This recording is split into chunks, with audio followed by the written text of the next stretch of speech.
assessment is a debriefing report. Dements has done quite useful work to guide the shaping of those debriefing reports. So you might like to look that up later.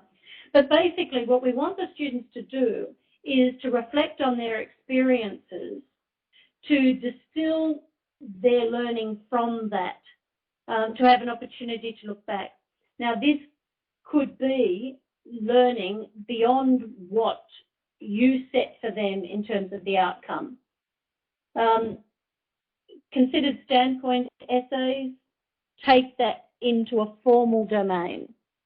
Where you had analysis of postings in the interaction phase, in the debriefing, it's also possible to have evaluation of the postings.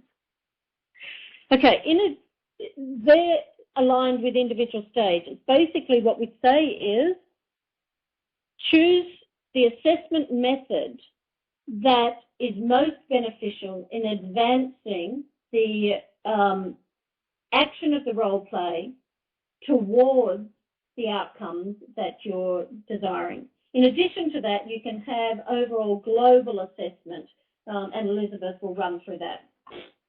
Okay, you can see we've got here a number of different activities. I just want to take you briefly through. I run a role play called XB. It stands for Experience-Based Learning. The assessment, as you can see, focuses on making potentially accessible everything that is done by the participants. Now, although we've said earlier don't over-assess, what happens in this one is that whatever the students are doing is potentially accessible. So I wanted to show you a couple of different examples. Their major written assessment throughout the semester is to write a weekly memo that uses a preset structure which encourages reflective writing and evidence of what I'd call transitional writing. Somebody asked a question earlier about, or made a comment about wanting to see people's opinions change over time. Well, the weekly memos can certainly do that, and I'll show you a couple in a moment. And then the third thing that we do is their role play product, so they have to write about their action plans and statements. There's a lot of group activity in XB because the students, after about week 2, take over and run the class. It becomes their responsibility to use the lecturer as a resource. The manual, the book that's available, guides all the students through what they have to do and when they have to have it done by. So they're not waiting for the lecturer to tell them what to do, but they're going to the lecturer for asking help with how do we do this and where else can we go and so on. And then the third thing that I asked them to do across this global assessment task, and not all the lecturers around the world who use XB use this one, I asked them to do 3-dimensional representations of their learning, a unique image summarising their learning through the semester. So what I've got coming up next, and I'm aware of the time, so I'll be quick, are 3 examples of this. So first of all, the picture on the left is a 3-dimensional representation of XB as a 3-ring circus. It was a painting that was about 30 inches by 20. The detail is actually quite high when you get to look at it closely. It's accompanied by a commentary that says why her particular XB was a 3-ring circus. So that's one 3D representation. On the right is the text of a typical first memo. They have to describe a goal, they have to make a comment, they have to look at what the consequences are going to be. So I'll leave you, in this one, the goal is, well, I've got to make sense of something so I can do something.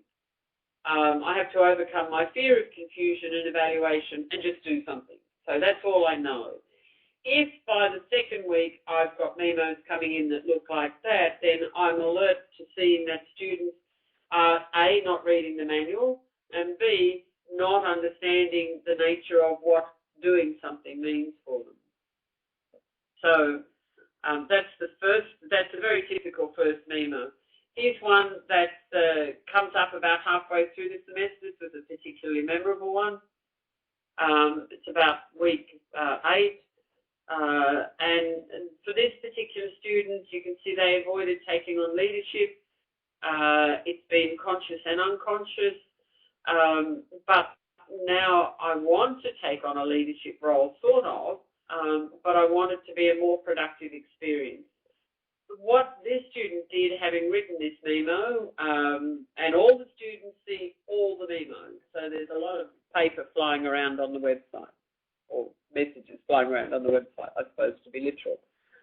This student came to see me and said, well, you've read my memo and now I've decided I've got to do something about it.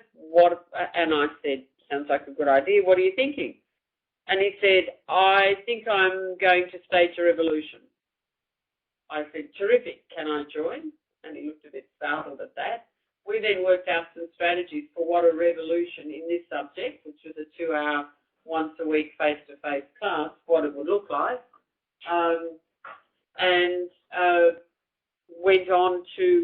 He went on to stage the revolution. I sat back and watched, and we had an amazingly different experience for the remainder of that XB online role play, because he decided that it was time he made a difference. And the third memo, which is one I particularly love, doesn't really show up here. You can see on the left the little boat. It's a little 2 kiddie-size swimming pool floater, and he brought in a huge sheet of blue plastic on which he painted a fictional world. And you can see the model is a seafarer's map of the mythical and enchanting world of XB. And it's only a selection of the learnings. He says it's been exciting and enthralling. I've had a few bouts of seasickness. Well, most of them do.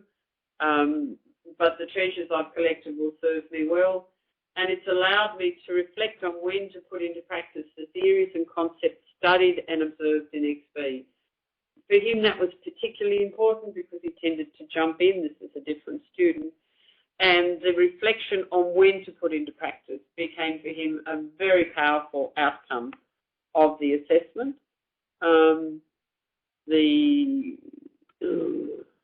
Sorry, hang on, I'll go to the next one. Here's just one more, 3D. The image down the side, the green square, represents some of the text, because not only the students have to do this physical model, they also have to do a text that relates to it. This one was over 3 foot wide and 2.5 feet high. All the red lines that you can see are actually very strong rubber bands, and they're attached by nails that he put into a very thick piece of MDF and stretched them. And all of them are actually stretched in a straight line, but because of where he put them on the nails, they created the learning curve. And you can see it's got XB in the background of it. What he was seeing was that he had learned to operate within very straight lines. XB was helping him to see that the learning curve meant inevitably going outside the box at some point. Which one? If you go here, it doesn't bring it up in the box. Okay. So, since it's 6:20, I hope we've answered some questions. Really, all we want to do is give you a sense of some of the assessment that is currently working, and to reassure you that the principles of assessment that you're using offline apply online, and that what we now have is just some technologies that enable us to break down that time-space boundary that we have in bounded learning in the classrooms. There is a lot more information available for you. Just follow some of those links and you'll see some good exemplars. Okay, we might finish up with some tips and hints, and then we'll let Matthew give you your survey.